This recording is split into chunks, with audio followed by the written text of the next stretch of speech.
Silicon, the bedrock of our digital world, might be reaching its limit, but don't worry, there's a new sheriff in town, photonic chips. These chips use light, actual photons to process information. Imagine downloads finishing instantly and AI everywhere. This isn't science fiction. We'll break down how these chips work and their impact. So prepare yourself because things are about to get light speed. Hit subscribe and the bell icon to stay updated. Let's get started. Alright, so first things first, what exactly is a photonic chip? In a nutshell, it's similar to the silicon chips we all know and love, but instead of using electrons to carry data, it uses photons, which are tiny particles of light. I know, it sounds kind of crazy, right? Think about it like this. In a traditional computer, electrons zip around through wires, creating heat and encountering resistance. It's like driving a car through rush hour traffic. It's slow and inefficient, but photons, they travel at the speed of light, literally. They don't encounter the same resistance, so they can carry data much faster and with less energy. This is a game changer, especially when we're talking about things like data centers and supercomputers where speed and efficiency are everything. Okay, we've established that photons are fast, but just how much faster are we talking? Imagine downloading an entire HD movie in a fraction of a second. That's the kind of speed we're talking about. But it's not just about speed, it's about efficiency too. Electronic chips generate a lot of heat, wasting energy. This limits how powerful we can make our devices. Photonic chips generate very little heat. They can be more powerful without melting. Plus, think about the energy savings. This is huge for data centers. So, how do we actually build these photonic chips? One promising approach is called silicon photonics. Essentially, it's about integrating optical components onto traditional silicon chips. Think of it like this. We're taking the best of both worlds. We're using the manufacturing processes we've already perfected for silicon chips and combining them with the power of light. This integration is key because it allows us to leverage existing infrastructure and potentially reduce manufacturing costs. It's like adding a turbocharger to an already well-designed engine. The result is a hybrid chip that can handle both electronic and photonic processes, paving the way for a whole new generation of faster, more efficient computing devices. One of the biggest advantages of photonic chips is their ability to stay cool. As I mentioned earlier, electronic chips generate a lot of heat, which can limit performance and even damage components. This is because electrons, those tiny particles carrying the data, constantly bump into each other and the surrounding atoms, generating heat. It's like trying to cram a bunch of people into a small room. Things are bound to get heated. Photons, on the other hand, don't interact with each other or their surroundings in the same way. They can zip around without generating nearly as much heat. This means that photonic chips can operate at much higher speeds without overheating. It's like having a super efficient cooling system that keeps everything running smoothly.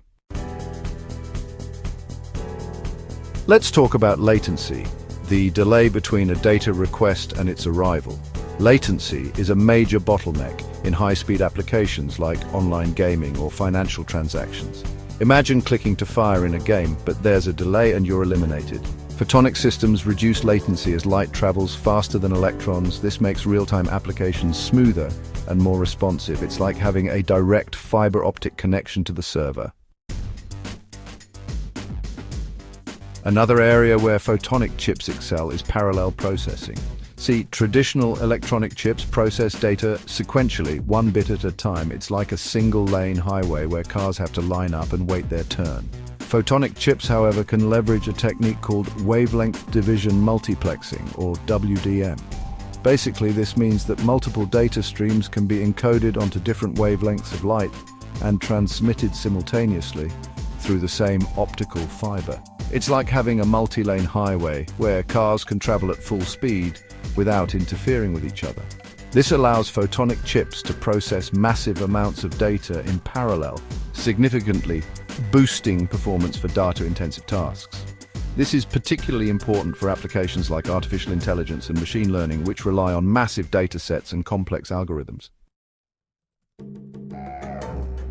Speaking of AI and machine learning, photonic chips could be a game changer for these fields. As AI models become more complex and datasets grow larger, we need faster and more efficient processing power.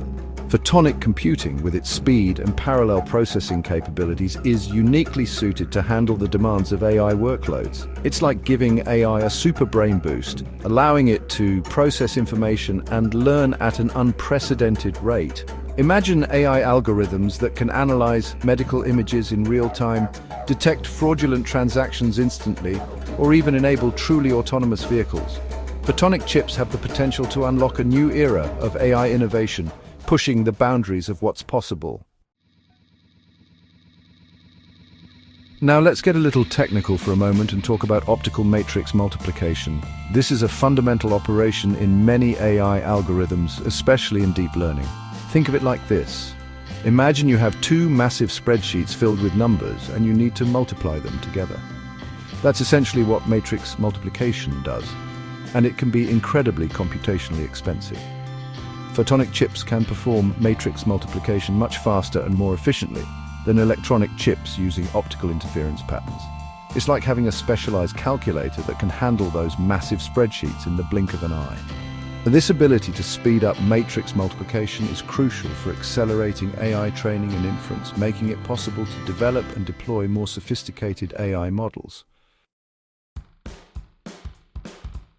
Okay, so far we've been talking about the incredible potential of photonic chips, but as with any emerging technology, there are challenges. One of the biggest hurdles is integration. Right now, it's difficult to integrate photonic and electronic elements on the same chip seamlessly. It's like trying to fit a square peg into a round hole. Electronic and photonic components operate at different scales and have different manufacturing processes. This makes it challenging to create hybrid chips that can efficiently handle both types of signals. However, researchers are working on new techniques to overcome these integration challenges, and we're already seeing progress in this area. Another challenge lies in the materials used to build photonic components. Many current photonic devices rely on exotic or expensive materials that are difficult to manufacture at scale. It's like trying to build a skyscraper using rare earth elements. It's not very practical for mass production. Researchers are actively searching for new materials that are more readily available, cost-effective, and compatible with existing silicon manufacturing processes. Solving these material challenges is crucial for making photonic chips commercially viable and accessible to a wider range of applications. We all know that electronic components have been shrinking for decades following Moore's law. However, miniaturizing photonic components is a different ballgame. Light, by its nature, has a wavelength that's much larger than the size of electrons. This makes it challenging to create photonic components that are as small as their electronic counterparts. It's like trying to fit a beam of light through a tiny pinhole. It's not easy. Researchers are exploring innovative approaches like nanophotonics, which involves manipulating light at the nanoscale. But miniaturization remains a significant hurdle in photonic chip development. Finally, let's talk about error correction. In electronic systems, we have robust mechanisms to detect and correct errors that can occur during data transmission and processing. However, photonic signals are more susceptible to noise and interference, which can introduce errors. Developing effective error correction techniques for photonic systems is crucial for ensuring the reliability and accuracy of data processing. Researchers are working on advanced error correction codes and algorithms specifically designed for photonic communication and computation. So there you have it, a glimpse into the world of photonic chips. This technology could revolutionize computing with lightning-fast speeds and energy efficiency. Researchers worldwide are overcoming challenges to bring light-based computing to our devices. So it's an exciting time for photonic computing. Thanks for watching. Don't forget to like and subscribe for more technology reports. Until next time.